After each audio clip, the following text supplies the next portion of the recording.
pessoas agora, imagino que devem chegar mais algumas pessoas. Eu vou transferir o áudio, tá? O sistema não permite a minha voz e o som do programa do computador ao mesmo tempo.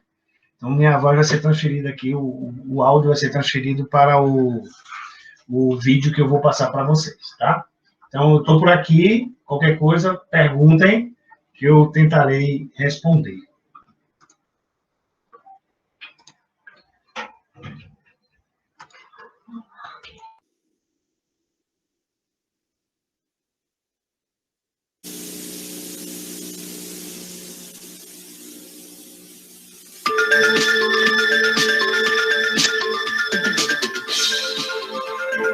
Conceitos em ciências. Eletromagnetismo, o campo magnético da Terra.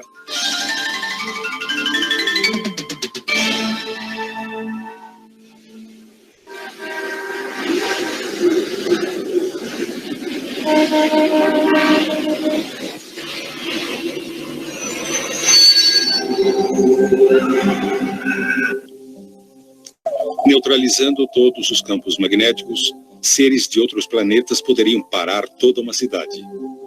Atualmente, porém, isso é só ficção científica. Mas em que a vida seria diferente se os princípios do magnetismo não tivessem sido descobertos? É certo que carros como os que conhecemos não existiriam. Não existiria o motor de partida, nem faróis, e mais importante, nem o rádio. Não existiriam lâmpadas elétricas e nada que funciona com a energia de usinas convencionais. Sem elevadores, só os mais preparados poderiam morar acima do terceiro andar e não existiriam arranha-céus. Sorte nossa que o magnetismo foi descoberto. Já em 550 a.C., os gregos sabiam que o mineral que ocorria naturalmente, denominado magnetita, tinha uma misteriosa atração pelo ferro. O mineral recebeu o nome magnetita porque foi encontrado originalmente perto de Magnésia, na Turquia. Em 1050 d.C., já se sabia que um pedaço de magnetita suspenso no centro gira gradualmente até apontar na direção norte-sul. Logo, marinheiros passaram a usar a magnetita para a navegação. As primeiras bússolas eram feitas de magnetita fixada a um pedaço de madeira, flutuando na água para poder girar livremente. Esses misteriosos pedaços de pedra deram um enorme estímulo à navegação marítima.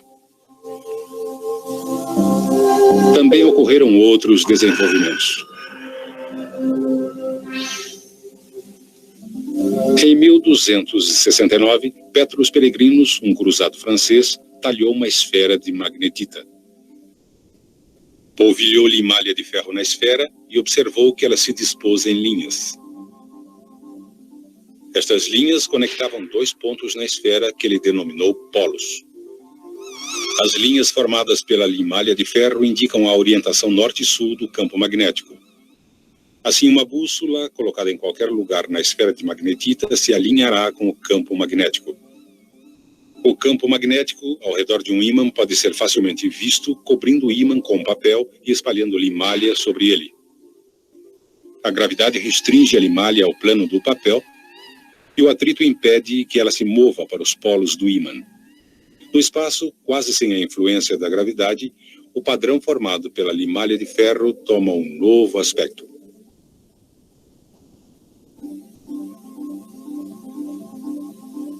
A verdadeira natureza tridimensional do campo se torna claramente evidente.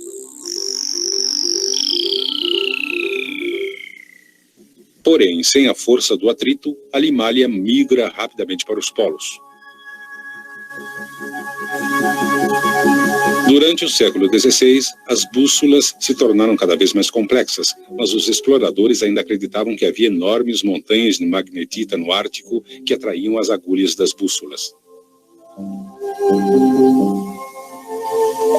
Em 1600, William Gilbert, cientista inglês, concluiu que todo o planeta era um enorme ímã com um vasto campo magnético estendendo-se entre dois polos. Mas qual polo magnético deveria estar no topo do globo? Sabemos que o polo norte de uma bússola aponta para o norte. E também sabemos que os polos opostos se atraem.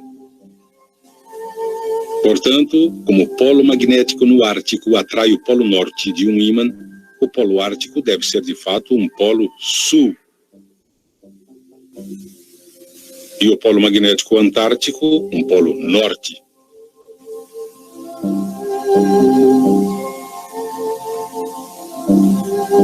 Desde que os nomes arbitrários Polo Norte e Polo Sul foram dados, os polos de todos os ímãs foram identificados da mesma maneira.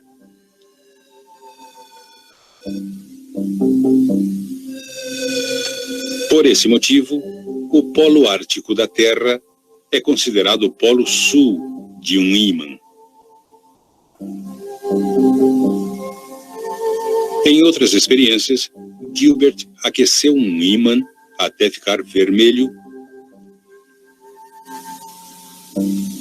e descobriu que ele perdeu suas propriedades magnéticas. Com seu núcleo fundido, o interior da Terra também é extremamente quente e, portanto, sabemos que ele não funciona como um grande ímã. Mas sabemos que os polos magnéticos certamente existem. Diz uma teoria que é o núcleo de ferro líquido eletricamente condutor que gira em relação ao manto, que causa o campo magnético norte e sul da Terra.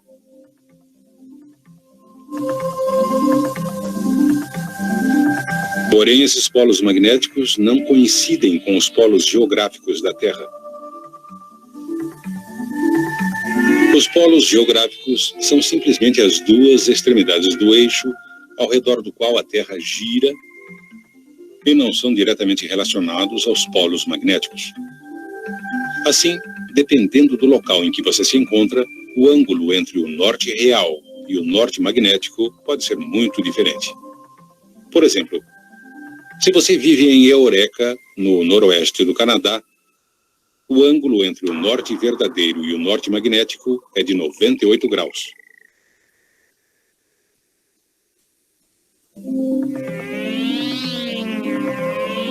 Viajando para o oeste, Cristóvão Colombo foi o primeiro a notar pequenas variações nas indicações da bússola em locais diferentes. Ele determinou o sentido norte usando o Sol e as estrelas. E então comparou com o sentido da sua bússola.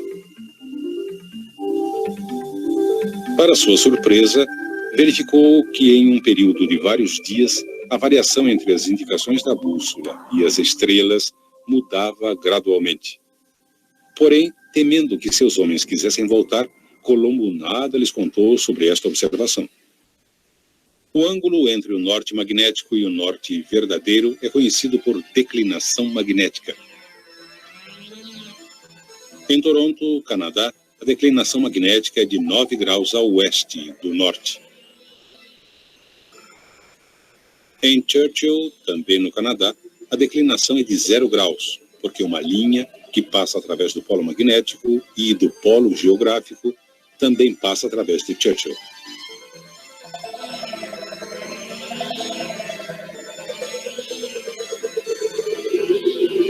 Porém, a declinação em um local específico não se mantém constante, porque a localização dos polos magnéticos norte e sul não é fixa. Outra característica importante do campo magnético da Terra é sua orientação em relação à superfície da Terra. Só no Equador o campo é paralelo à superfície da Terra. Em todos os outros locais, o campo é inclinado em relação à superfície. O ângulo entre a superfície da Terra e o campo magnético é chamado ângulo de inclinação.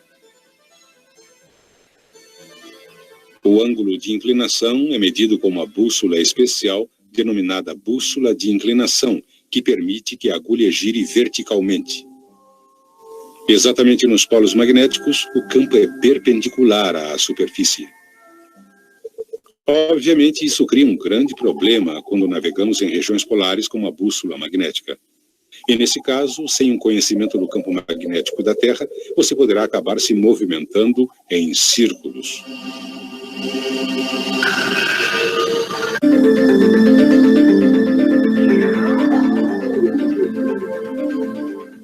conceitos em ciências. Eletromagnetismo. Magnetismo e movimento de elétrons. É muito gostoso pescar. A neblina, porém, faz o entusiasmo diminuir. Não se desespere. A sua bússola funciona com chuva, granizo e até com neblina. A menos é lógico que exista alguma coisa agindo sobre a bússola. E nesse caso, você poderá ter uma grande surpresa.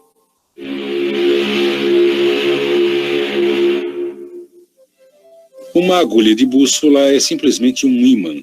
E existe uma força de atração entre ímãs de objetos de ferro, mesmo à distância e mesmo através do vácuo do espaço. É como se mãos invisíveis atraíssem entre si ímã e metal. Nisso, o magnetismo é similar às forças que partículas carregadas exercem entre si. À distância, essas forças também agem da mesma maneira misteriosa.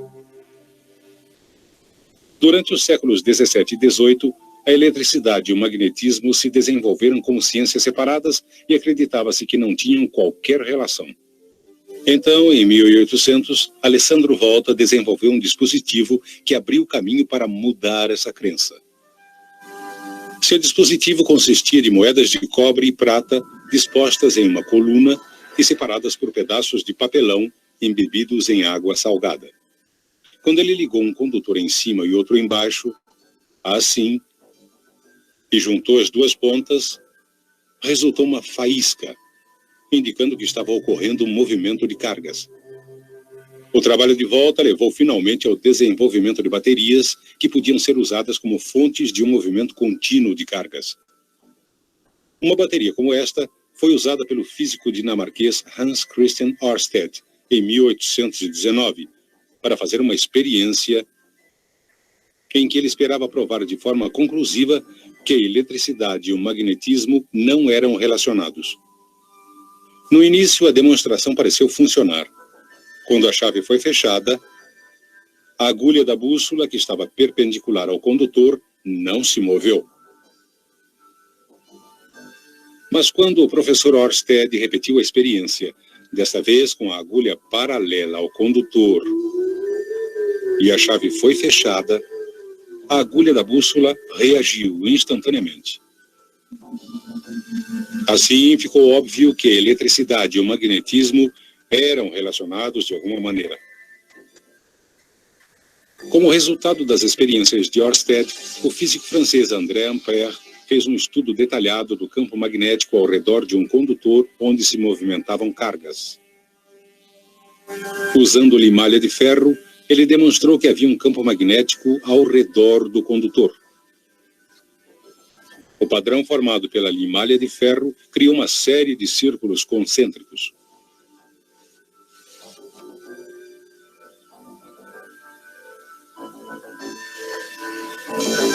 Dependendo de como os elétrons carregados negativamente se movimentam no condutor, o campo magnético ao redor do condutor estará em um dos dois sentidos. Quando os elétrons se movimentam dessa maneira, o campo magnético ao redor do condutor está nesse sentido. A inversão do movimento dos elétrons não afeta a forma do campo, mas somente o seu sentido. Ao inverter o movimento dos elétrons através do condutor, o sentido do campo magnético também será invertido. Nossa mão esquerda nos dá um método conveniente de prever corretamente a relação entre o sentido do campo magnético ao redor do condutor e o sentido do movimento de elétrons através do condutor. Essa é a regra da mão esquerda para condutores. Diz ela que se a mão esquerda for colocada ao redor de um condutor, com o polegar indicando o sentido do movimento dos elétrons, os dedos encurvados indicarão o sentido do campo magnético. Quando a corrente é invertida, o polegar deve indicar o sentido oposto. Agora, Os dedos apontando para o outro lado indicam um novo sentido do campo magnético. Naturalmente, se o movimento de cargas for interrompido, o campo magnético desaparece imediatamente. O que acontece com o formato geral do campo magnético se o condutor for encurvado, formando uma espira? Vamos novamente ligar a corrente e observar. Se aplicarmos a regra da mão esquerda em pontos diferentes ao longo do condutor, podemos mapear o campo magnético ao redor da espira. Notem que o formato do campo parece uma rosca. Mas se adicionarmos diversas espiras iguais, a figura resultante é denominada hélice ou bobina. Observando esta bobina em seção transversal, vamos representar os elétrons que se afastam de nós por x's. E aqui embaixo, os elétrons que se aproximam de nós por pontos.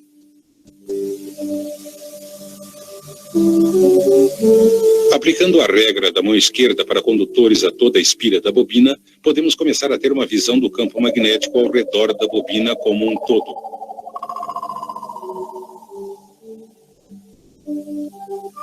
Como a distância entre as espiras da bobina é muito pequena, poderíamos pensar que os campos iriam se sobrepor, assim. Mas não é o que acontece. Os campos magnéticos não se superpõem. O que acontece é que o campo de uma interage com o campo da outra para produzir um campo combinado, como este. Se examinarmos a área entre duas das espiras, podemos ver que dois campos que interagem, na verdade, se cancelam. Essa interação de campos ocorre entre cada uma das espiras da bobina, resultando um campo geral que envolve as espiras e parece uma oval um pouco achatada.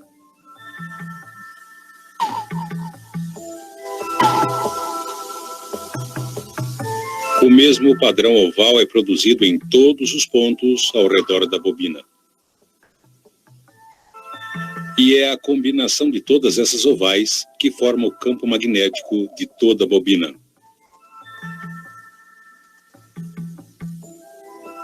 Como o sentido de campo de toda a oval é o mesmo, o cancelamento não ocorre no centro da bobina.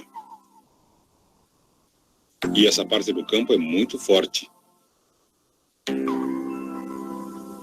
Também não ocorre cancelamento fora da bobina, mas como o campo é espalhado, ele é muito mais fraco nessa região. A relação entre o sentido do movimento de elétrons no condutor e o sentido do campo no centro da bobina é dada por outra regra da mão esquerda, a regra da mão esquerda para bobinas. Nesse caso, os dedos encurvados indicam o sentido do movimento dos elétrons e o polegar aponta o sentido do campo no interior da bobina ou a extremidade da bobina, que age como polo norte. Os dedos encurvados mostram o sentido da corrente e o polegar aponta para o norte. Se compararmos o campo magnético da bobina com o campo de um ímã em forma de barra, podemos ver que os formatos são quase idênticos. Ambos têm um polo norte e um polo sul. Mas uma barra de ferro não tem polos magnéticos. O que acontece então se inserirmos essa barra em uma bobina por onde passa uma corrente?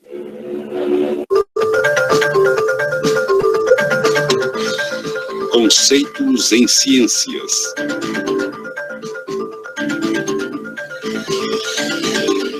Eletromagnetismo.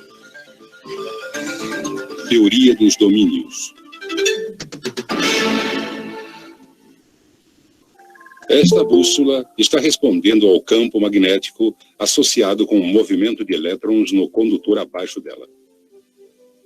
A regra da mão esquerda para condutores mostra a relação entre o movimento de elétrons e o sentido do campo magnético. Com o polegar apontando no sentido do movimento dos elétrons, os dedos encurvados ao redor do fio indicam o sentido do campo magnético. Por outro lado, se o sentido do campo já for conhecido, a mesma regra pode ser usada para determinar o sentido do movimento dos elétrons. Como vimos nas experiências de Ørsted, uma agulha de bússola aponta no sentido do campo magnético ao redor de um condutor que conduz corrente. Assim, encurvando-se os dedos ao redor do condutor no mesmo sentido apontado pela agulha da bússola, o polegar nos dá a direção do sentido do movimento dos elétrons. Quando um condutor que conduz corrente é enrolado na forma de uma bobina, a bobina funciona como um ímã em forma de barra com um polo norte e um polo sul. A regra da mão esquerda para bobinas é usada para determinar qual extremidade da bobina é o polo norte. Com os dedos encurvados no sentido do fluxo dos elétrons, o polegar aponta para a extremidade norte da bobina. Como o campo ao redor da bobina é similar ao campo ao redor de um ímã em forma de barra, a bobina também pode ser usada para atrair objetos de ferro. Embora a bobina seja um ímã, ela é fraca demais para atrair muita coisa. Mas, se for inserido um núcleo de ferro na bobina, a intensidade do campo magnético aumenta muito e a combinação entre bobina e núcleo se torna um eletroímã. Esse potente eletroímã pode ser usado para atrair uma grande variedade de coisas.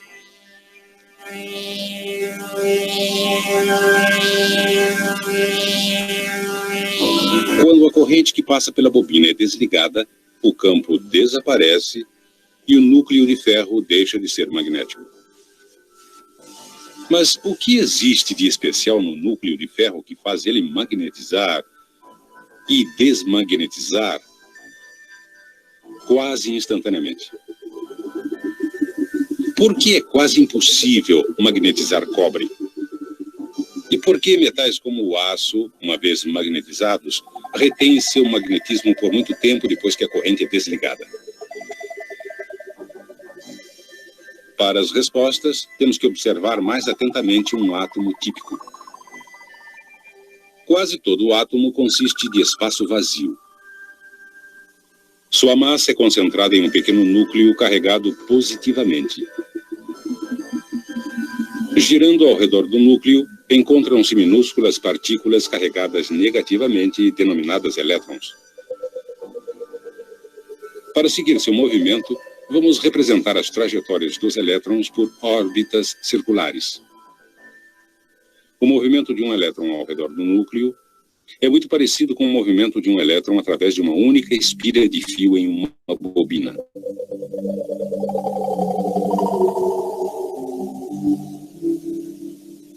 Além de determinar os polos norte e sul de uma bobina, a regra da mão esquerda para bobinas também pode ser usada para mostrar a localização dos polos para órbitas dos elétrons. Cada órbita de elétron produz um campo magnético com um polo norte e um polo sul. Entretanto, o movimento de todos os elétrons é tão ao acaso que os campos magnéticos tendem a se cancelar uns aos outros. Mas não pense que isto é tão simples. Além de se moverem ao redor do núcleo, cada elétron também gira sobre seu eixo, produzindo ainda outro campo magnético. Novamente, a regra da mão esquerda para bobinas pode ser aplicada para mostrar o sentido do campo magnético do elétron. São possíveis dois sentidos de giro, resultando em duas orientações de campo diferentes. Normalmente, os campos magnéticos produzidos por esses elétrons que giram se cancelam, da mesma maneira que são cancelados os campos das órbitas do elétron. Assim, o resultado é que a maioria dos átomos não possui um campo magnético global. Materiais consistindo desses átomos não são atraídos a ímãs. Uma exceção importante é o ferro. Um átomo de ferro tem 4 elétrons girando mais num sentido que no outro. O resultado é que seus campos não são cancelados ou equilibrados. Portanto, o átomo de ferro tem um campo magnético resultante. Entre os elementos comuns, somente 2 outros, o níquel e o cobalto, possuem átomos que são pequenos ímãs. Dizemos que esses átomos são ferromagnéticos. E os chamados dipolos magnéticos, significando 2 polos. Eles podem ser considerados minúsculas agulhas de bússola, apontando para o norte. Em materiais ferromagnéticos, esses minúsculos dipolos interagem, fazendo com que grandes aglomerados se alinhem no mesmo sentido. Um aglomerado de dipolos em que todos apontam no mesmo sentido chama-se um domínio. Normalmente, domínios têm largura de cerca de 1 milímetro e contêm milhões de átomos, com cada domínio apontando em um sentido diferente. Mas quando a barra é exposta a um campo magnético, os domínios que estão apontando no mesmo sentido que o campo crescem e tomam posse dos outros domínios.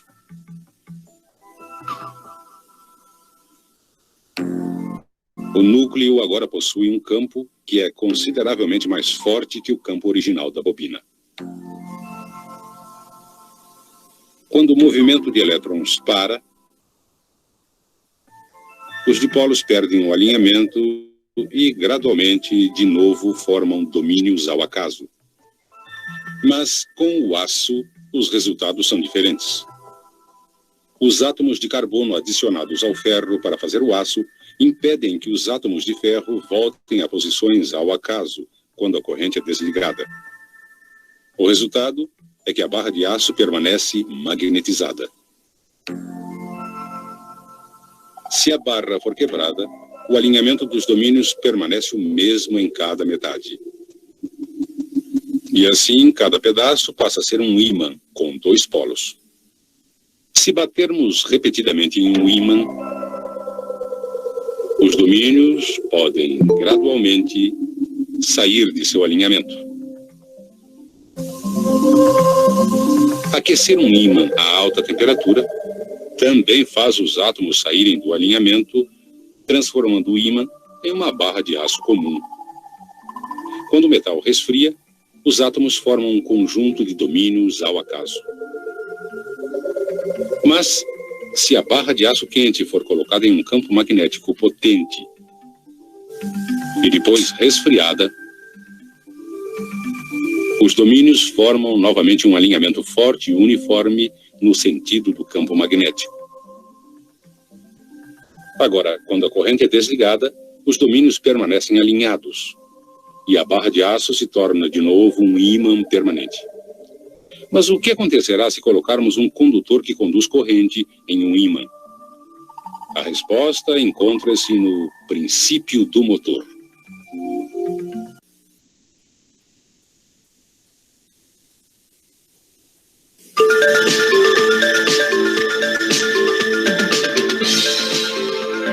Conceitos em ciências. Eletromagnetismo. O princípio do motor.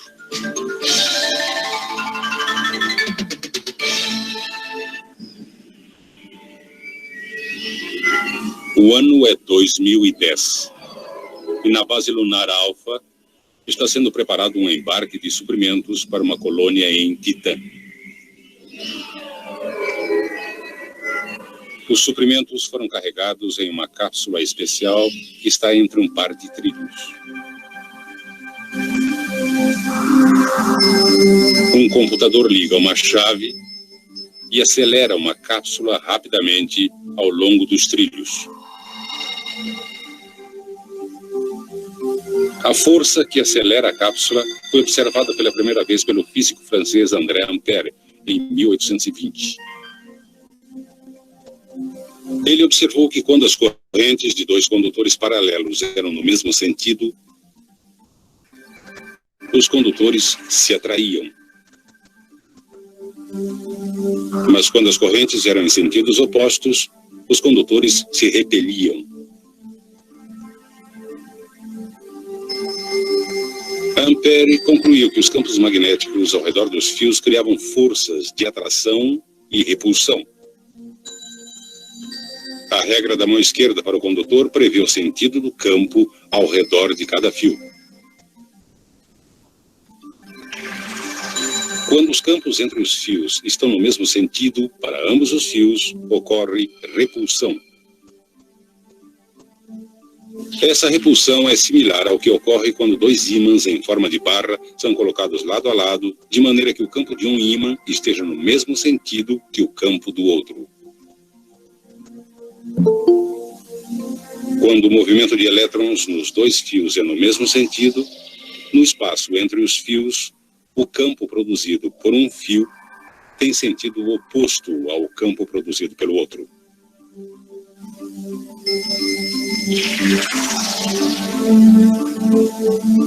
O resultado é que os fios se atraem. Novamente, isso é similar a dois ímãs em forma de barra colocados de tal maneira que os campos entre os mesmos tenham sentidos opostos. Esses princípios explicam o mecanismo usado para lançar a cápsula de suprimentos. O lançador, denominado canhão de trilhos, consiste de dois trilhos que podem conduzir valores muito altos de corrente. A própria cápsula de suprimentos também é um bom condutor. Quando o canhão de trilhos é ativado, uma corrente muito alta flui por um trilho, passa para o outro através da cápsula e retorna, completando o circuito. Devido aos campos que interagem, existe uma grande força tentando separar os trilhos, mas eles são fixados com segurança e não podem se mover. O campo produzido pela corrente que passa através da cápsula fica no mesmo sentido que o campo entre os trilhos. Isso resulta em uma força repulsiva que empurra a cápsula. E como a cápsula não é fixa, a força que atua na mesma pode impulsioná-la ao longo dos trilhos a uma velocidade cada vez maior.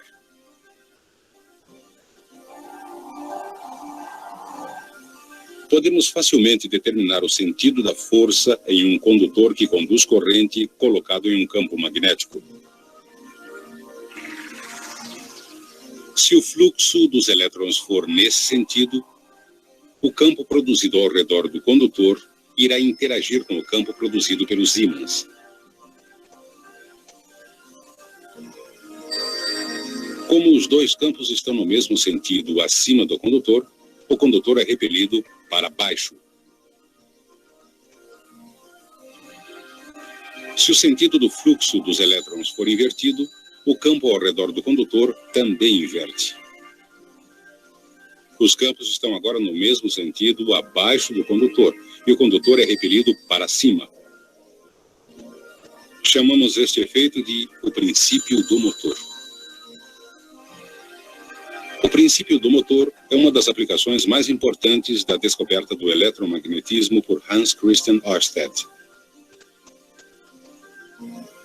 Mas foi o inglês Michael Faraday quem, em 1821, juntou tudo e desenvolveu o primeiro motor eletromagnético.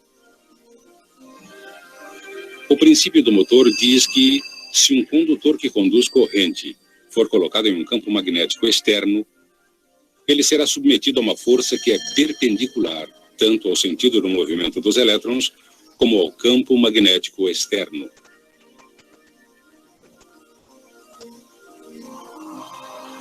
Determinamos o sentido da força pela regra da mão esquerda para a força. Isto é, se o polegar apontar no sentido do fluxo dos elétrons e os dedos apontarem no sentido do campo magnético externo, uma seta imaginária saindo da palma da mão indica o sentido da força exercida sobre o condutor. Se a corrente for invertida, o polegar aponta no sentido do fluxo dos elétrons, os dedos apontam no sentido do campo magnético externo e a palma indica o sentido da força exercida no fio. Neste caso, para baixo. O princípio do motor recebeu esse nome porque sua primeira aplicação foi no projeto de motores elétricos. Uma espira de fio levando uma corrente é colocada entre polos magnéticos. Se aplicarmos a regra da mão esquerda para a força, neste lado da espira, de maneira que o polegar indique o sentido do movimento dos elétrons e os dedos indiquem o sentido do campo magnético externo, a força no condutor será para cima, conforme indicado pela palma da mão. Quando a regra da mão esquerda para a força é aplicada ao outro lado, a palma da mão indica uma força para baixo. Essas duas forças farão com que a espira gire ao redor de um eixo, até que a espira esteja vertical. Se ele girar passando a vertical, essas mesmas forças irão interromper a rotação e retornar a espira à posição vertical.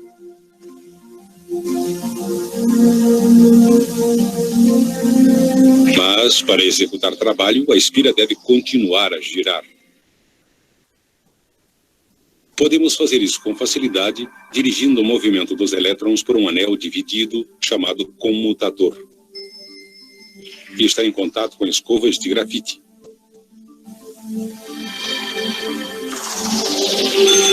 Inicialmente, o movimento de elétrons é no mesmo sentido, como indicado anteriormente, e a espira gira como antes. Mas assim que a espira passa pelo plano vertical, o comutador faz com que o movimento de elétrons se inverta.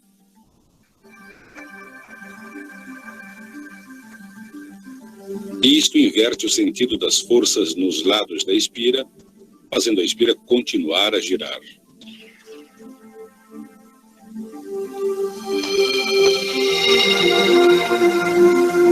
O comutador de anel dividido inverte o movimento de elétrons na espira a cada meia rotação, exatamente no instante em que é necessário manter a espira em rotação.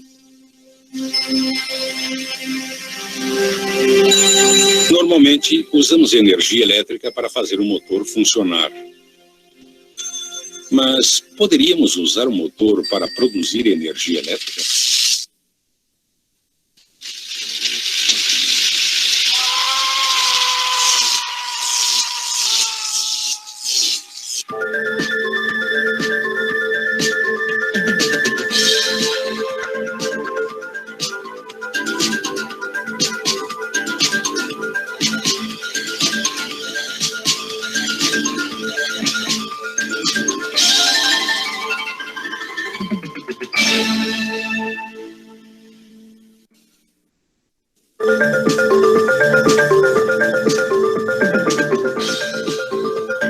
Conceitos em ciências. Eletromagnetismo. Indução eletromagnética.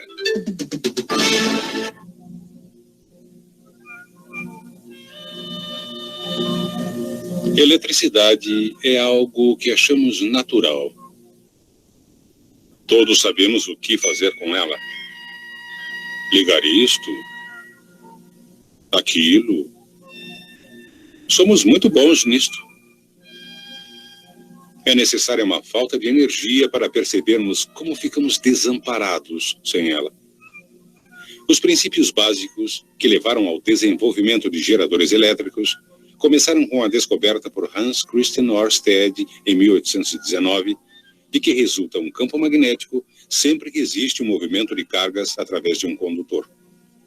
10 anos mais tarde, em 1830, a possibilidade de um campo magnético poder gerar uma corrente em um condutor se tornou realidade.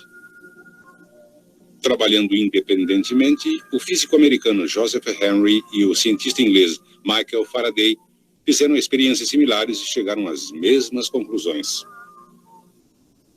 Como Faraday publicou seus resultados primeiro, recebeu o crédito pela descoberta do efeito que hoje chamamos de indução eletromagnética. A experiência de Faraday envolve um anel de ferro e 2 bobinas de fio isolado. A bobina primária é conectada a uma bateria e a bobina secundária a um galvanômetro. Um galvanômetro indica um fluxo de corrente diminuto através de um condutor, com seu ponteiro indicando também o sentido do fluxo de corrente. Faraday observou que no instante em que a bobina primária era conectada à bateria, o galvanômetro indicava um pequeno impulso de corrente na bobina secundária. Mas, para sua surpresa, o ponteiro logo voltava a zero, indicando que tinha parado todo o fluxo de corrente. Porém, quando a bobina primária era desconectada, uma corrente era de novo gerada brevemente na bobina secundária, só que desta vez ela era no sentido oposto. A mudança da corrente na bobina primária, de alguma maneira, induziu uma corrente na bobina secundária. Faraday reconheceu que, ao conectar a bobina primária à bateria, um campo magnético se forma no interior do anel de ferro. Quando o campo aumenta dentro do anel, ele induz uma corrente que flui através da bobina secundária.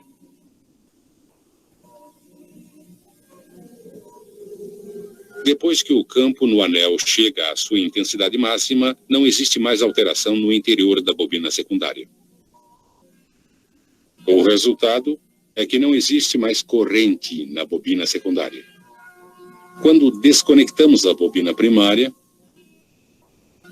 desaparece o campo magnético que ela produzia. Quando o campo no anel desaparece, ele novamente induz uma corrente na bobina secundária, agora no sentido oposto.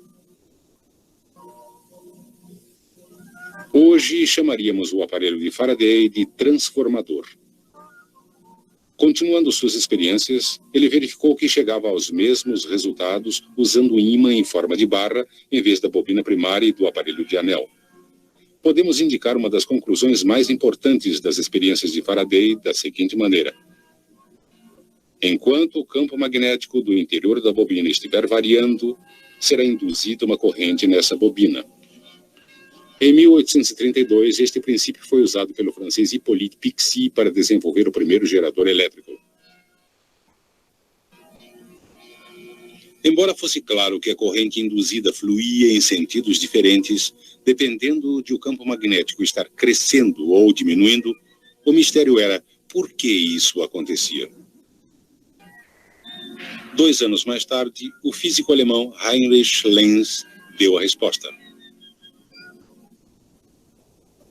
Ele percebeu que a corrente induzida gerava seu próprio campo magnético.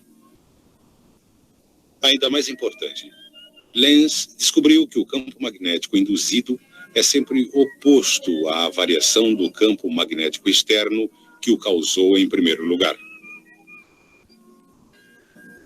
Um polo sul na extremidade próxima da bobina é induzido quando o polo sul do ímã, em forma de barras, se aproxima da bobina, opondo-se ao movimento desse ímã à frente.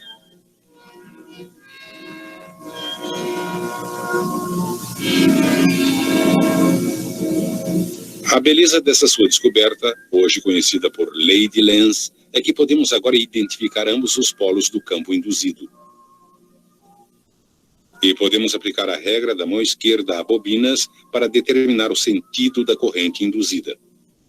Lembre-se que o polegar aponta o polo norte e os dedos apontam o sentido do fluxo de corrente. Depois que o ímã, em forma de barra, para de se mover, o campo não varia mais. Assim, não haverá corrente induzida e, portanto, nenhum campo magnético. Em outras palavras, tudo na bobina para.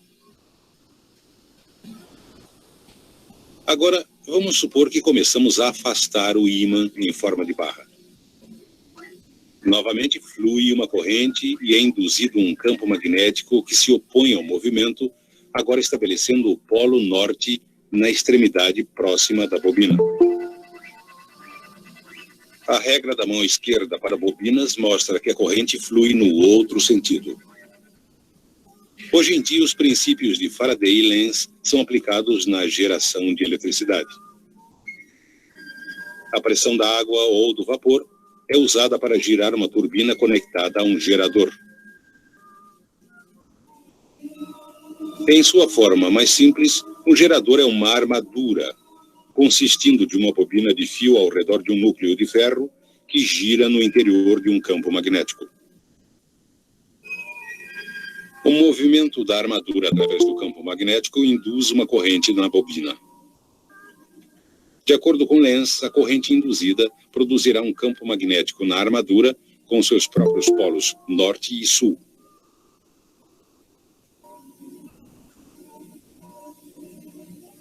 Este campo exercerá oposição ao movimento da armadura através do campo magnético externo. Daqui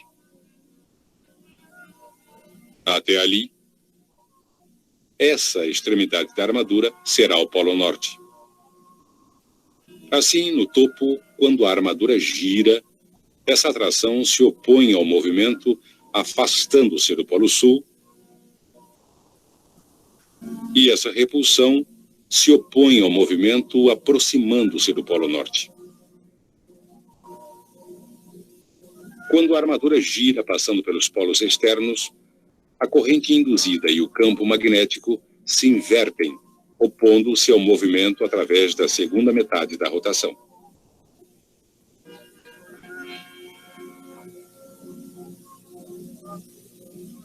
Novamente, a corrente induzida e o campo magnético se invertem quando a armadura passa pelos polos externos.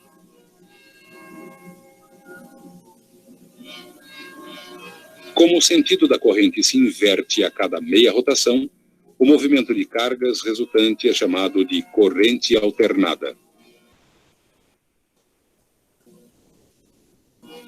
E o princípio da indução eletromagnética é usado nos enormes geradores elétricos que fornecem a corrente alternada de que tanto precisamos.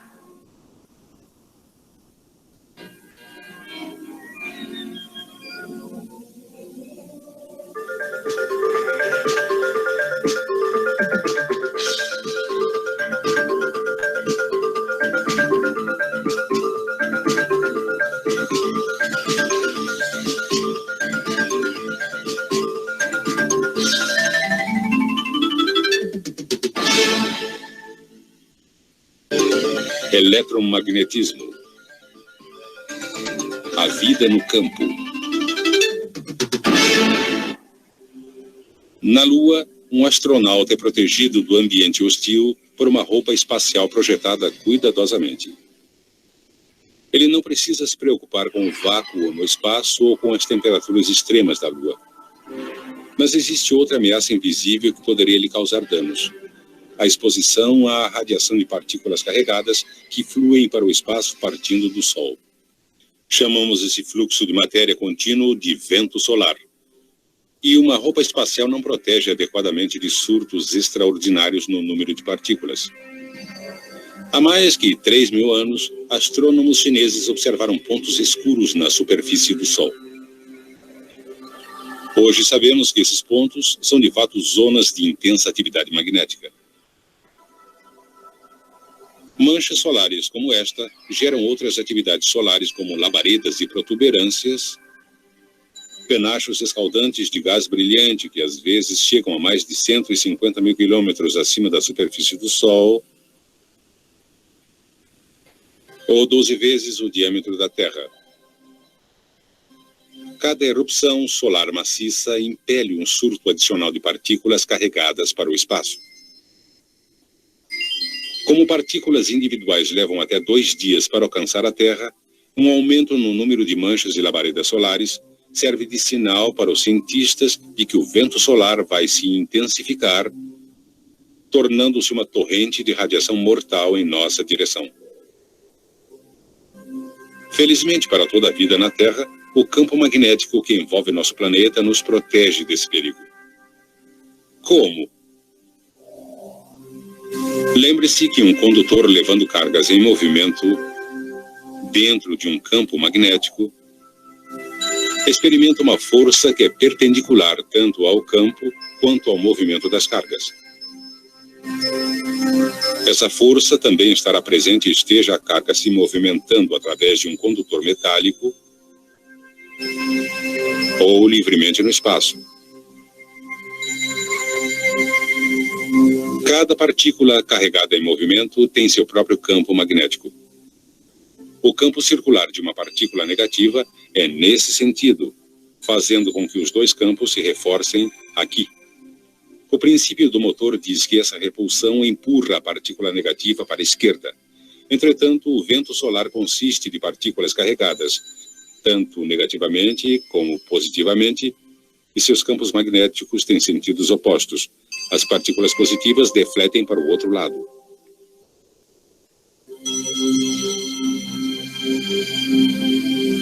Assim, quando o vento solar encontra o campo magnético da Terra, as partículas carregadas tendem a se separar, com as partículas carregadas negativamente sendo defletidas ao redor de um lado da Terra e as partículas carregadas positivamente ao redor do outro lado.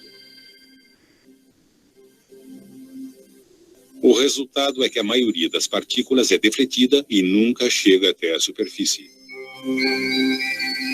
Mas nem todas as partículas escapam com tanta facilidade. Algumas ficam retidas durante um tempo em duas grandes áreas em forma de rosca, denominadas cinturão de Van Allen, centralizadas acima do Equador. O cinturão interno se estende de 1.000 a 5.000 quilômetros acima da superfície, enquanto o cinturão externo se estende de 15 a 25.000 quilômetros.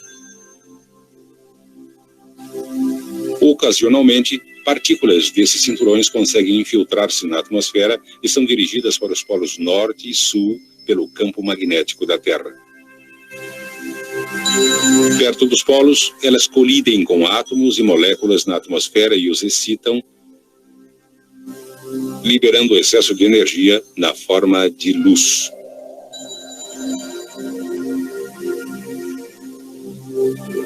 No norte, a luz pálida resultante é denominada aurora boreal ou luzes do norte. No sul, ela é chamada aurora austral.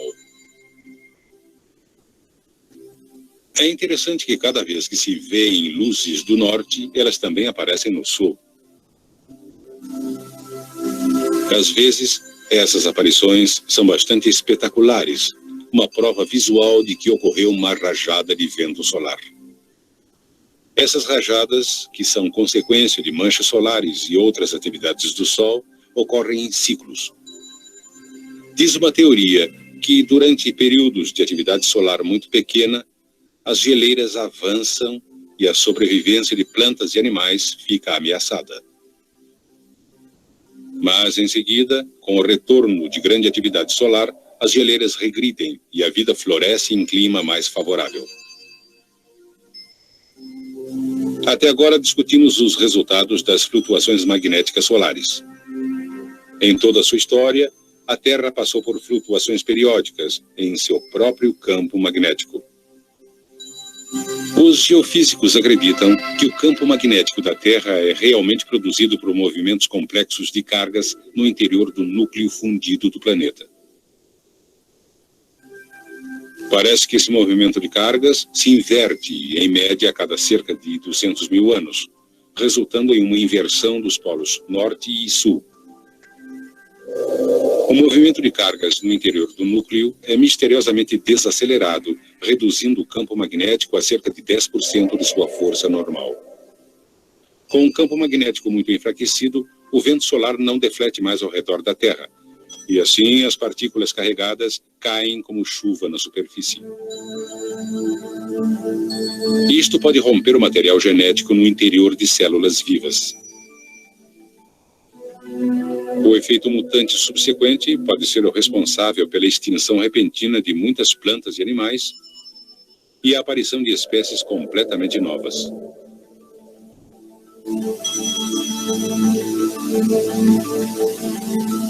Então, o campo magnético enfraquecido se perde e retorna à máxima intensidade. Algumas poucas espécies realmente se desenvolveram com a capacidade extraordinária de tirar partido do campo magnético da Terra. Por exemplo, usam o Sol para a navegação. A facilidade com que elas viajam em dias em que o Sol não aparece é menos conhecida. Entretanto, experiências em que pombas receberam protetores de orelhas contendo minúsculos ímãs mostraram que em dias nublados, quando não podiam depender do Sol para a navegação, elas logo se desorientaram.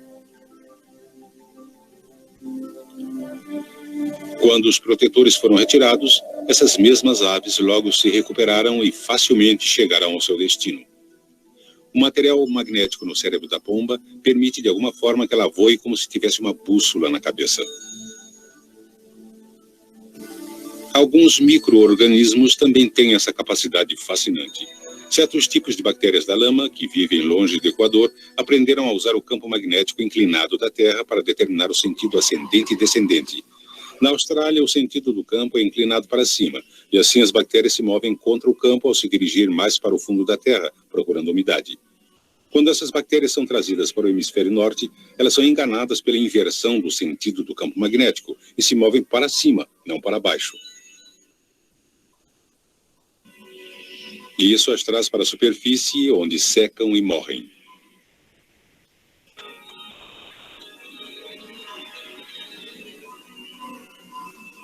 Foi a presença de um campo magnético que ajudou a Terra a se tornar um planeta agradável para seres humanos e outros organismos. E foi a compreensão do magnetismo que permitiu a uns poucos corajosos se aventurar a explorar a face desconhecida da Terra.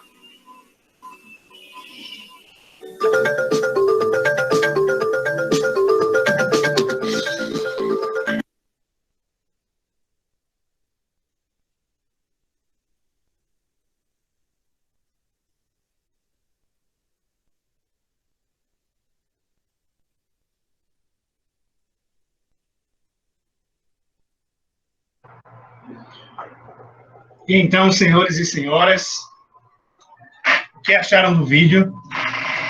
Temos perguntas, temos dúvidas aí?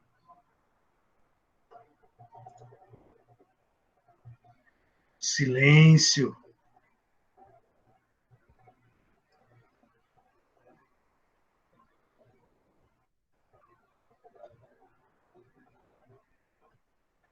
Esse vídeo, pessoal, ele é bem antigo.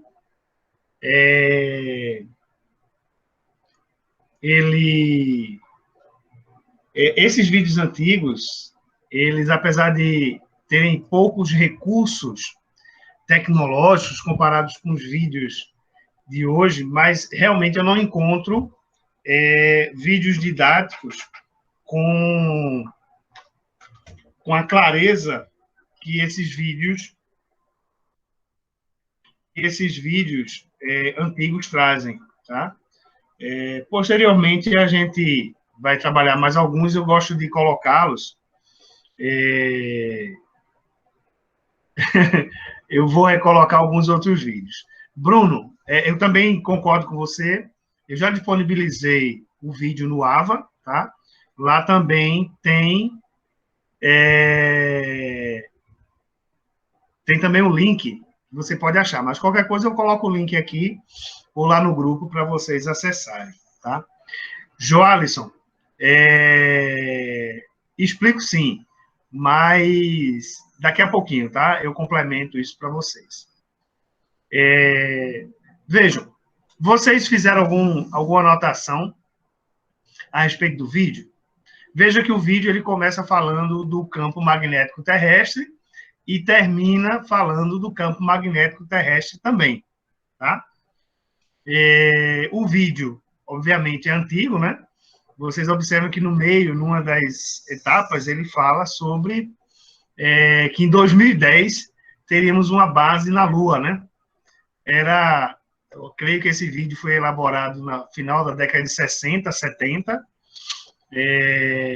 e se vislumbrava naquela época que nesse século que nós estamos vivendo, nós estaríamos com carros voadores e já com viagens interplanetárias acontecendo. Infelizmente, ainda estamos um pouco distantes, inclusive, de algumas coisas básicas, como saciar a fome do povo. Mas vamos lá. Eu queria escutar de vocês o que vocês perceberam no vídeo, além do, claro, dos elogios aí para o vídeo, que é muito bom, tá? Mas eu queria escutar de vocês um pouco mais. Eu queria saber o que é que vocês observaram, os conceitos que foram apresentados. Eu queria escutar de vocês aí. Podem digitar também aqui no chat. Eu estou com a janela aberta. E aí? Vocês são tão tímidos.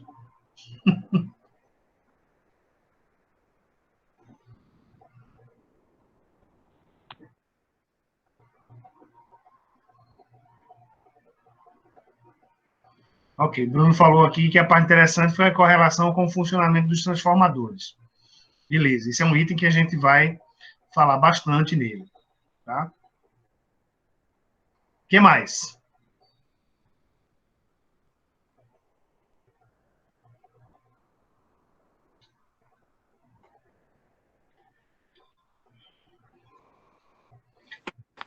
Professor, não sei nem muito o que comentar a princípio, porque eu já entrei basicamente no final dos vídeos, assim, mas assim que eu assistir, eu faço uns comentários lá com o senhor, tá? Tranquilo, Everton. Pessoal, vejam. O eletromagnetismo, ele é o elemento essencial, e eu diria para vocês que ele é a base de toda a nossa tecnologia. Tá? Eu diria para vocês que absolutamente tudo o que nós fazemos está fundamentado em princípios eletromagnéticos. Tá? Por isso que é importante, eu ressaltei ontem que hoje eu abordaria esse tema, provavelmente hoje e amanhã, porque todos os grandes fenômenos, né, todo o avanço. Ok, Timóteo. O avanço tecnológico que nós vivemos, ele é baseado nos fenômenos de magnetismo. Tá? Por quê? No princípio,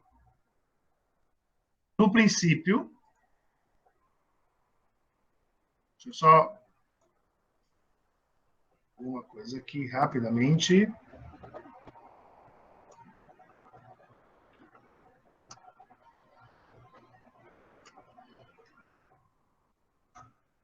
No princípio, pessoal, a produção de energia elétrica ela é muito tímida, tá? E principalmente com fontes de energia baseadas em reações químicas.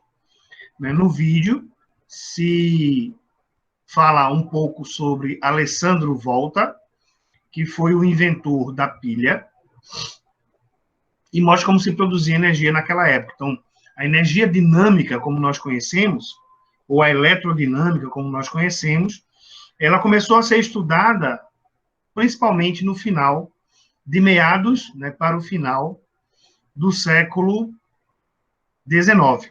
Lá em 1800 e alguma coisa, a gente tem o início do estudo da eletrodinâmica. Antes disso, só se falava em energia eletrostática. Garrafa de Leydig, acumulação de energia estática, era isso que nós tínhamos. E aí o que acontece, pessoal? Com o avanço, né, com a descoberta de Hans Christian Ørsted, que estabeleceu a correlação entre campo magnético e eletricidade, isso deu um fôlego, né? Deu mudou completamente a maneira de pensar e todos os processos que nós conhecemos hoje. Então, o que acontece?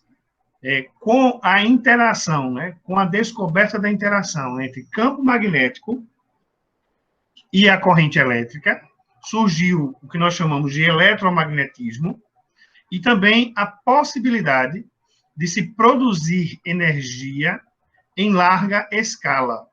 Tá? Então, a produção de energia em larga escala, como nós temos hoje, acontece devido a princípios eletromagnéticos.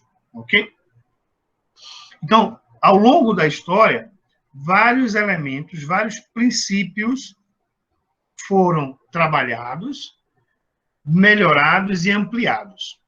O que nós vamos fazer aqui é dar uma pincelada, né, literalmente, nos princípios essenciais para que nós possamos compreender os fenômenos elétricos da eletricidade associados ao magnetismo e todas as suas implicações. Tá? Existem livros, compêndios inteiros, falando só sobre eletromagnetismo. Tá?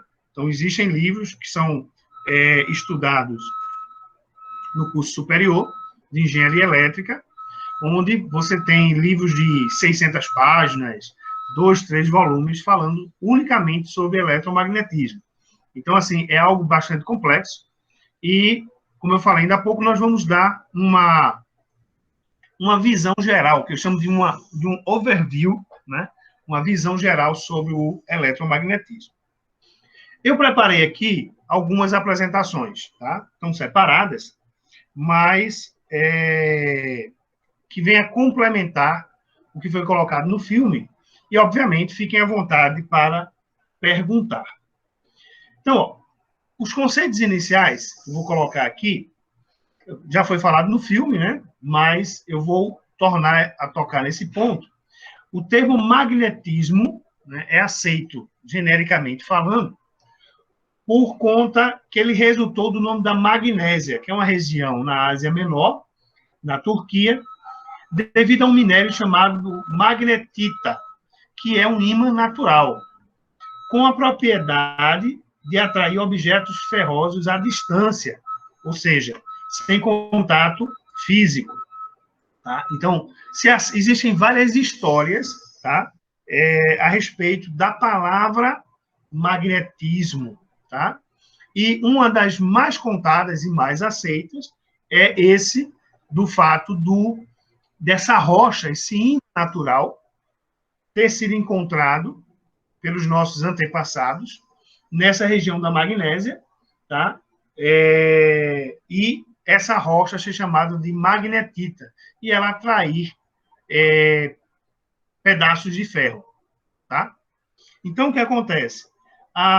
Essa região aqui, tá pintadinha de verde aqui, ó, tá? Essa regiãozinha aqui, é a região da Magnésia. Tá? E foi nessa região aí onde se encontrou, de forma natural, as primeiras rochas magnéticas. Então, ó, essas rochas aqui, obviamente, elas, durante muito tempo, elas viraram artigo de curiosidade. Tá? Então, as pessoas tinham essa rocha como um artigo curioso, ou, em alguns casos, virou artigo, uma personagem circense, né, que mostrava a atração desses materiais aí, ou o fato desses materiais atraírem o ferro. Então, durante algum tempo, não houve aplicações práticas. Uma das primeiras aplicações práticas que nós percebemos, tá, e que é registrado aí, é o uso da bússola, tá, como elemento de orientação. Então, ó, a magnetita, ela é um minério magnético formado pelos óxidos de ferro, 2 e 3, cuja fórmula química é essa aqui, ó, Fe3O4. Observe que ela é um óxido de ferro, então tem 3 átomos de ferro e 4 átomos de oxigênio. A magnetita representa, na sua composição, aproximadamente 69% de FeO, ou seja, ferro e oxigênio, 31% de Fe2 e O3, né? O3 é ozônio, Fe2 é óxido de ferro também, ou 26,7% de ferro e 72,4% de oxigênio. Tá? Então, a magnetita tem essa composição. Então, a magnetita ela é feita de ferro, tá? É uma rocha encontrada naturalmente. Aqui no Brasil, existem grandes depósitos de magnetita no Rio Grande do Norte e também existem grandes depósitos de magnetita na Bahia. Não sei se vocês sabem, mas a Bahia e o Rio Grande do Norte são dois estados aqui no Nordeste que têm muitos minérios. Inclusive, a Bahia tem muito urânio, tá? Tem muito material radioativo lá na Bahia, tá? E várias minas de exploração de ferro, de magnetita. Magnetita hoje não é mais tão explorado, porque eu vou falar, pelo que a gente vai ver aqui agora, tá? O minério, ele apresenta uma forma cristalina e isométrica, ou seja, os cristais dela são organizados, geralmente na forma de um octaedro. É um material quebradiço, fortemente magnético, tem cor preta, brilho metálico, com densidade de 5,1 gramas por centímetro cúbico, e a magnetita é a pedra ímã mais magnética de todos os minerais da Terra. E a existência dessa propriedade foi utilizada para a fabricação de bússolas. Então, essa aqui, a bússola, ela foi a primeira aplicação prática com o uso do magnetismo. Tá? Então, o que acontece? Além disso, tá, vejam, qual é a vantagem? Deixa eu ver o que tem mais aqui embaixo. Deixa eu ver aqui. Qual é a vantagem de usar um ímã artificial ou ímã natural? Vejam, o ímã artificial, normalmente, ele é disforme. O ímã natural, normalmente, ele é disforme. Então, para que eu possa utilizar, por exemplo, para construir a agulha de uma bússola, agulha magnética, eu preciso lapidar essa rocha, buscando deixar organizado os polos norte e sul do ímã. Então, assim, eu preciso minerar a rocha, depois eu preciso lapidar essa rocha como se lapida um diamante ou alguma outra joia rochosa. Tá? Com o tempo, nós desenvolvemos os ímãs artificiais. Tá? Então, os ímãs artificiais, eles apresentam algumas vantagens. A principal vantagem do ímã artificial é que eu posso construir ele na forma mais adequada para o uso. Então, por exemplo, aqui eu tenho ele na forma de uma barra, né? Normalmente, esses ímãs didáticos, eles são pintados de vermelho e azul, onde o vermelho é o polo norte e o azul indica o polo sul. A maioria é assim, mas existem outras cores também. Essas cores não são muito padronizadas. Normalmente, nos ímãs didáticos encontrados em escolas, eles têm essa cor. Então, veja, eu tenho um ímã aqui na forma de barra, eu tenho um ímã aqui na forma de ferradura, que aparece muito nos filmes e desenhos animados, e aqui aparece já uma aplicação moderna do uso do ímã. Os alto-falantes que nós utilizamos, tanto nas caixas de som como nos fones de ouvido, a estrutura é sempre essa. Aqui no centro, eu tenho um ímã, tá? O ímã é o coração do alto-falante, tá? E aí o que acontece? Com o ímã artificial, eu posso dar a forma a ele que eu achar melhor para aquele tipo de aplicação. Uma das características do ímã é a sua polaridade. Todo ímã terá sempre dois polos. Um polo que nós chamamos de norte, um outro polo que nós chamamos de sul. Não existem ímãs com 3 polos. Não existem ímãs com 4 polos. Eles terão sempre um par, norte e sul. Se eu tiver um outro ímã, esse outro ímã também terá um polo norte e sul. Pode falar, Elisângela. Você levantou a mão? Bom dia, professor.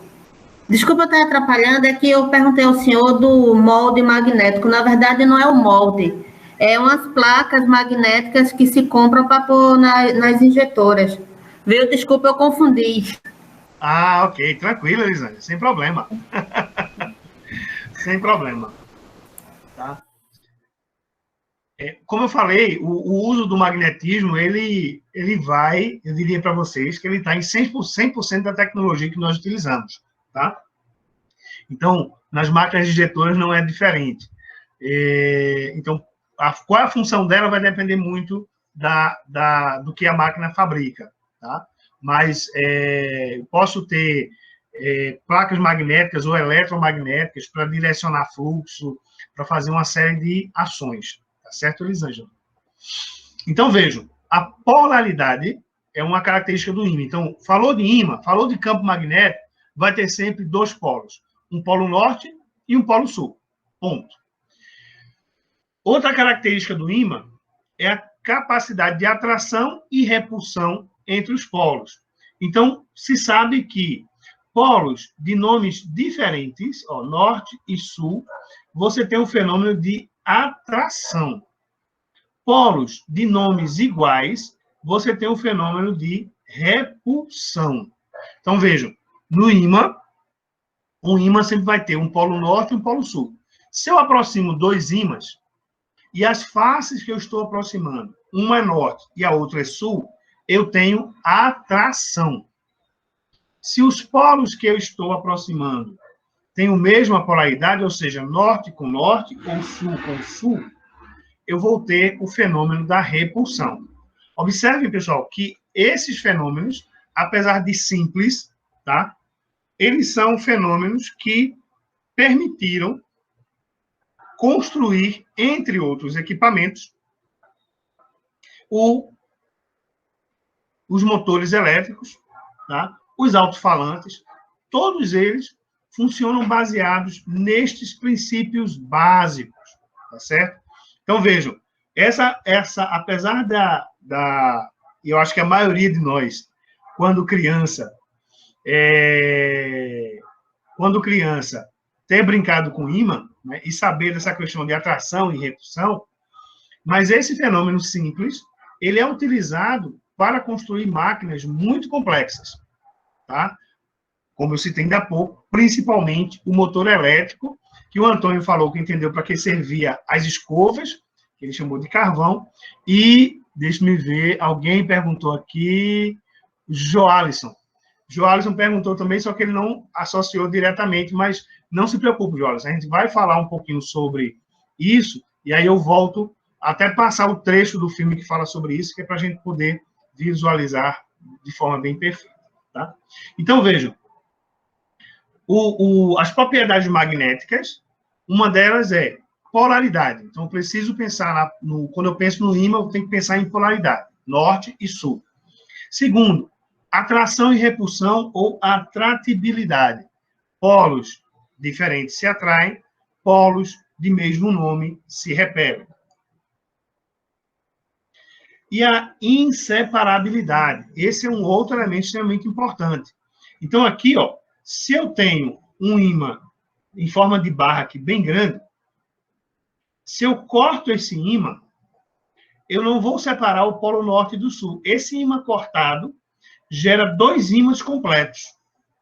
Um com polo norte e outro com polo sul. Então, de um lado norte e sul, norte e sul. Então, mesmo que eu vá cortando esse ímã aqui, toda vez, cada pedaço que eu cortar, ele virará um novo ímã completo.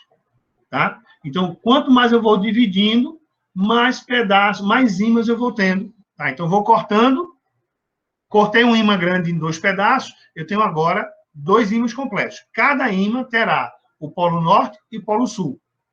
Se eu cortar de novo, eu vou ter mais dois ímãs completos, sempre com polo norte e polo sul. Eu não consigo separar os polos de um ímã. Eles sempre estão juntos, ok? Sempre juntos.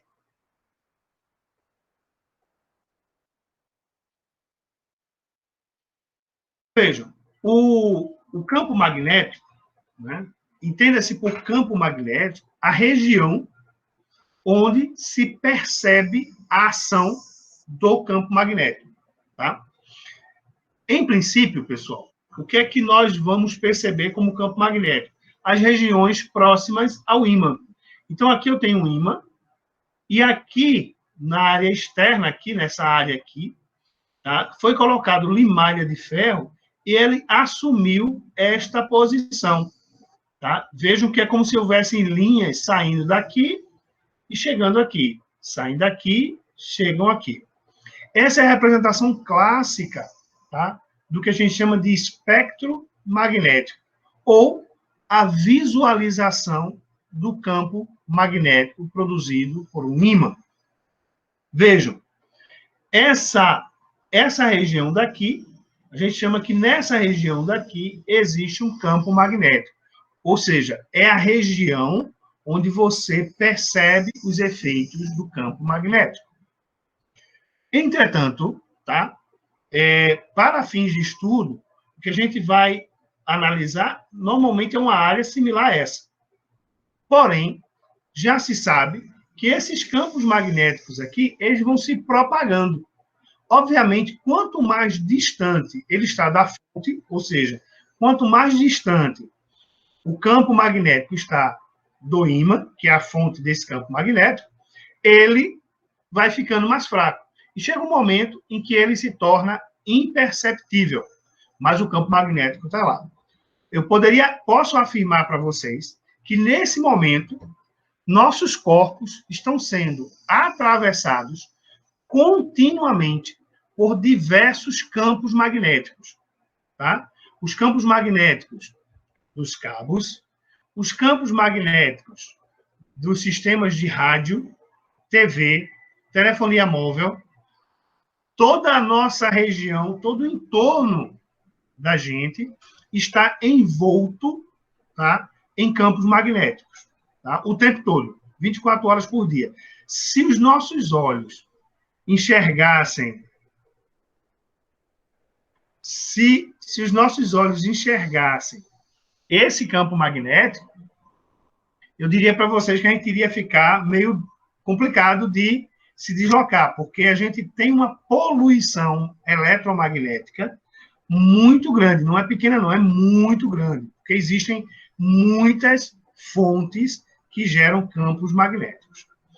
Timóteo está colocando uma afirmação aqui. Foi assim que foram feitos os meridianos, né, professor?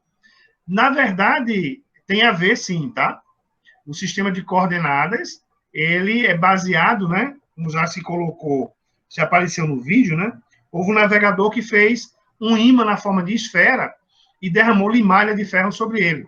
E aí ele visualizou aquilo dali, e a partir daquela visualização de que a Terra era esférica, ele definiu coordenadas, né? Se definiram coordenadas para facilitar a navegação. E hoje, né, o GPS funciona baseado nesses campos magnéticos, sim, Timóteo, com certeza. Ok? Então, ó, o campo magnético, tá? Ela é a região do espaço em torno de um condutor percorrido por corrente elétrica ou em torno de um ímã. Para cada ponto do campo magnético, existe um vetor chamado de B, que é o vetor campo magnético. No Sistema Internacional de Unidades, a unidade de medida do vetor B é o Tesla. Veja, vetor, ele está chamando de vetor porque ele tem direção e sentido, né? Se vocês viram lá em física, no primeiro ano do ensino médio, né? Estudo dos vetores. Então, o que acontece? Você tem uma linha que a gente chama de linha de indução, que são essas linhas aqui, ó, que são representadas aqui no espectro magnético, essas linhas aqui, e você tem essas linhas aqui, para fim de estudo, se definiu uma unidade chamada densidade, ou denominado de vetor campo magnético, ou densidade do campo magnético. Tá? E aqui, nessas figuras aqui, eu tenho diversas fotos, né, do espectro magnético produzido por um ímã. Tá? Então, vejam, aqui eu tenho um ímã, nessa figura aqui, eu tenho o campo, o espectro eletromagnético formado no contorno de um ímã em forma de barra. né? Observe que esse formato é igual a esse formato aqui. Aqui eu tenho o campo magnético, vou chamar agora só de campo magnético, formado no entorno deste fio aqui. Ó. Tem um fio aqui, e em volta desse fio tem um campo magnético. Tá? Vejam que o formato do campo no contorno desse fio aqui é diferente do formato do campo aqui. Tá? Mas, de novo, aqui também tem norte e sul. Tá? Aqui eu tenho, deixa eu dar um zoom aqui. Ó, aqui na figura 3, eu tenho dois fios, tá vendo? Dois fios. Observem que eu tenho linhas de força de um lado para o outro, de um fio para o outro, tá? Se abrindo aqui, ó, de um fio para o outro, tá? E se expandindo. Então, aqui eu tenho o campo magnético formado por dois condutores próximos. Pelo formato das linhas, indo de um ponto para o outro, aqui você tem uma corrente no sentido e aqui a corrente em sentido contrário, tá? Antônio Valença dizendo aqui, se fosse a Terra cortada do magnetismo da Terra, a gente saía ou levitava. Antônio, na verdade, veja, nós temos diversas forças atuando, né, sobre a Terra. Nós temos a gravidade, tá? E temos os campos eletromagnéticos. Então, veja, se o campo eletromagnético formado pela Terra desaparecesse, toda a vida na Terra também se extinguiria. Porque o campo magnético, ele funciona, entre outras tantas funções, tá? Ele funciona como uma proteção contra raios cósmicos atingirem a Terra. Então, no vídeo, se mostra lá que quando você diminui o campo, quando houve, né, uma diminuição do campo magnético da Terra, os raios cósmicos penetraram na atmosfera e atingiram a vida que existia aqui, destruindo o DNA e alterando a genética das criaturas. Então, na verdade, ele não levitava. Para a gente levitar, eu tinha que acabar com a gravidade. Para eu acabar com a gravidade, eu precisaria diminuir a massa da Terra ou fazer com que a Terra parasse de girar em torno do seu próprio eixo, que é o que cria a gravidade. Então, na verdade, a gente não levitava. Tá? Se o magnetismo da Terra acabasse, a vida, como conhecemos, acabaria. Ou precisaríamos estar usando 24 horas uma roupa que tentasse nos proteger dos raios cósmicos. Isso, Timóteo, perfeito. Em Star Wars e também em Star Trek, tá? Maravilha. Deixa eu mostrar para vocês aqui. Ó, continuando aqui, ó, eu tenho o campo eletromagnético produzido por um ímã em forma cilíndrica, que são os ímãs, por exemplo, que nós temos nos fones de ouvido e nos alto-falantes. Então, cada formato de ímã sempre vai ter um polo norte e um polo sul, e o espectro, né, a distribuição do campo, ela vai se distribuir conforme o formato do ímã. Então, aqui nós temos um ímã circular. Observem que a gente consegue observar aqui, com muito cuidado, as linhas de força fazendo esse percurso aqui. Fazem esse percurso e este percurso. E elas saem daqui, ó. Elas, em princípio, desaparecem. Elas, na verdade, não desaparecem, tá? Elas saem, passam pelo campo externo e sempre retornam para cá. O campo magnético, eu poderia associá-lo à corrente elétrica, tá? Só que a corrente elétrica precisa de uma fonte externa, né, para poder surgir, e o campo magnético, ele surge naturalmente. Aqui nós temos dois ímãs em barra próxima, norte e sul se aproximando aqui, e mais outros espectros aqui. Timóteo, você levantou a mão, pode falar. Professor, os ímãs feitos em laboratório, eles são induzidos, né? Tipo, e lá eles colocam que lá tal parte dele vai ser o norte, tal parte vai ser o sul, né?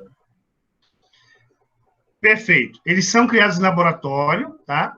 E, na verdade, por exemplo, o ímã em forma de barra. No momento que eu magnetizar ele, vai se formar simultaneamente o norte e o sul. Ok, Timóteo? Uhum. Não é eu que defino, não, né? Onde é que vai ser nesse polo? O que eu defino, na verdade, é o formato do ímã e como eu vou magnetizar esse ímã, tá?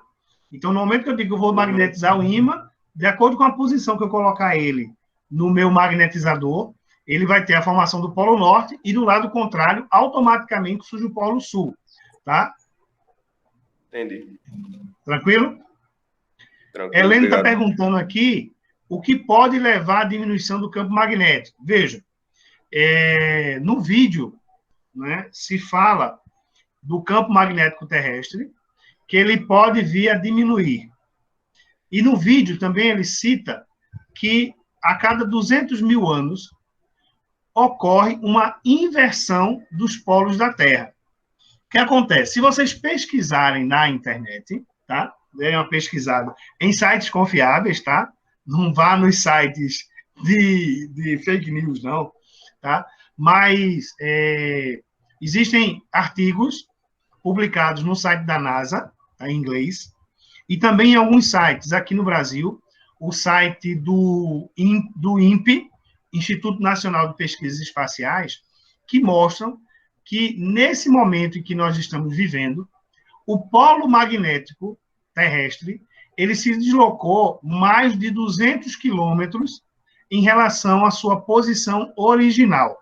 Tá? Os cientistas informam ou apontam que a Terra, nesse momento, está passando por um processo de inversão do campo magnético. Ou seja, em algumas centenas de anos, tá?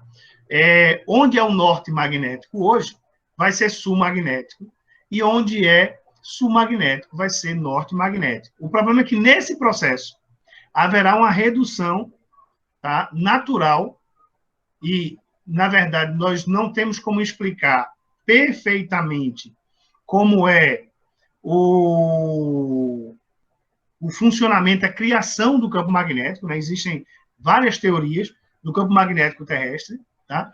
Mas o que se sabe é que, pelas medições que foram feitas desde o início do século XX até agora, o campo magnético, o Polo Norte, juntamente com o Polo Sul, ele está se deslocando da sua posição onde estava de quando começou a ser medido. Tá?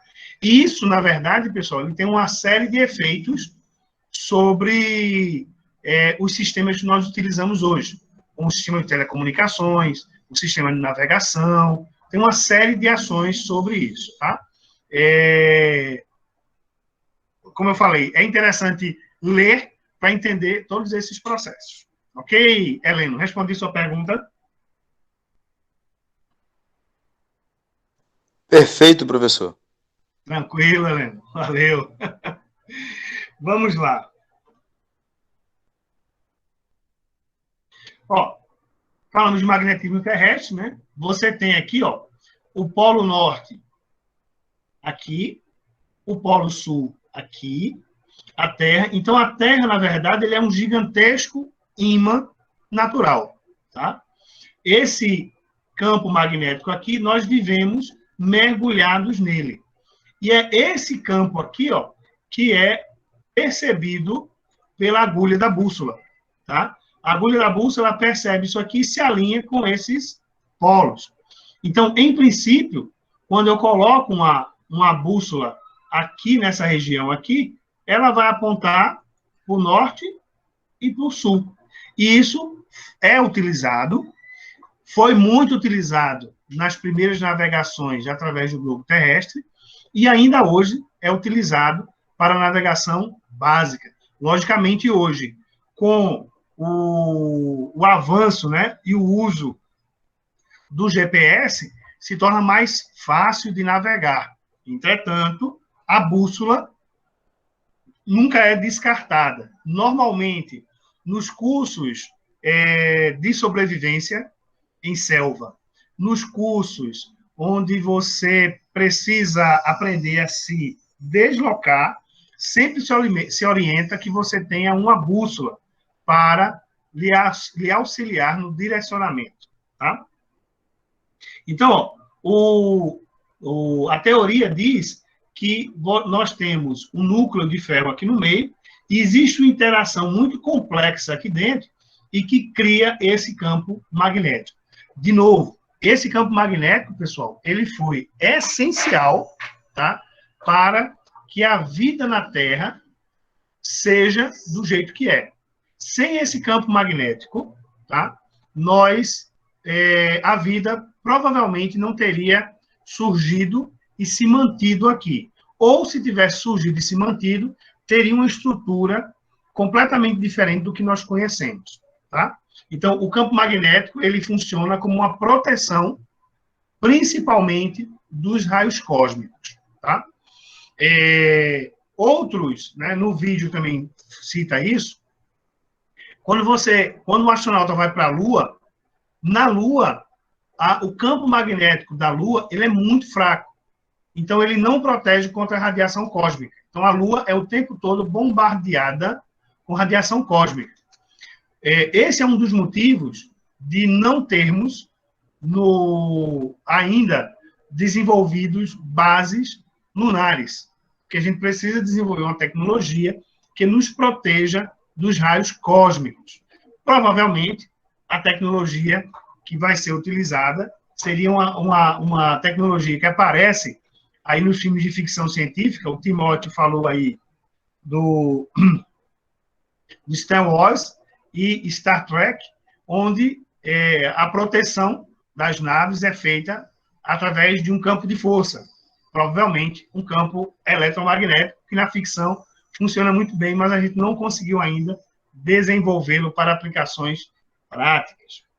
Um outro elemento importante é que a orientação aqui é que no norte geográfico você tem um sul magnético. E no sul geográfico nós temos o norte magnético. Tá? Então, a bússola está apontando para o norte. O norte aqui é por causa do norte geográfico, mas, na verdade, o que eu tenho aqui é um sul magnético, e vice-versa. Uma outra consideração importante, tá, é que existe um ângulo de defasagem entre a indicação da bússola e o norte geográfico real. Então, de novo, né, que se alguém aqui já foi militar e aprendeu, né, técnicas de sobrevivência na selva, deve ter aprendido a usar a bússola e a fazer pequenos cálculos para corrigir a indicação do norte da bússola, ok? Temos aqui uma bússola aqui embaixo. Perfeito, Lucas.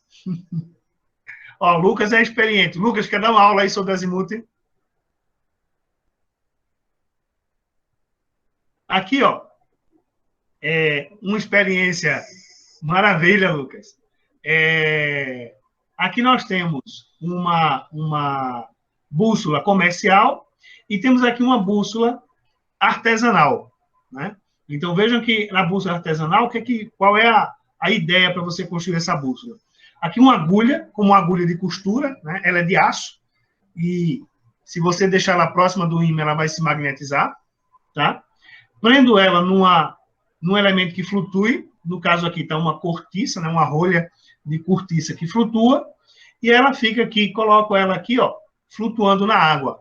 A agulha, naturalmente, vai se posicionar apontando para o polo norte. Então, você empurra a agulha para um lado, ela vai se deslocar e vai parar no norte. O único problema dessa bússola aqui é porque qualquer agitação, ela sai da posição, né, por conta do balanço da água, de um tremor. Mas ela, na ausência de uma bússola comercial, ela, com muita paciência, ela pode ser utilizada para indicar o norte geográfico e poder te auxiliar no deslocamento.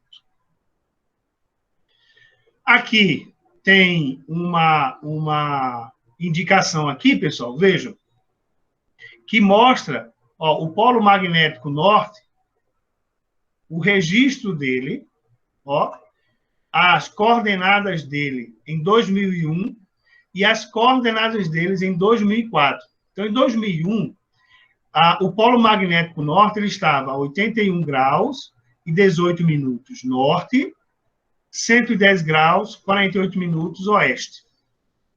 Em 2004, o ângulo aumentou um pouquinho, aumentou 1 grau daqui para cá, ó.